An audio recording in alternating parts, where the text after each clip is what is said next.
Tai treneriai, kodėl nepavyko šiandien išvesti pergalės?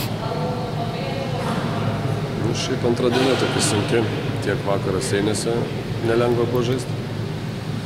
Tai šiandien praktiškai galima sakyti scenarius lygiai toks pat.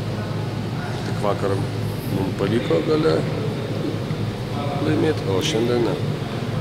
Nu vėl tiek vakar, tiek šiandien atkovoti kamuoliai puolime, kur iki tol labai viską gerai darėm. Dabar jau priešininkai geriau už mus tą daro. Pralaimim kamuolius dvigubai. Vėl šiandien atsirado mūsų sena problema, gal baudų metimai pramestų labai daug.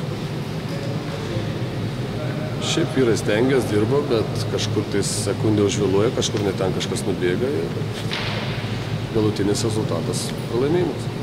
Kaip galima paaiškinti tuos netiklius baudų metimus, nes jų labai daug ir tą kovą dėl kamuolių?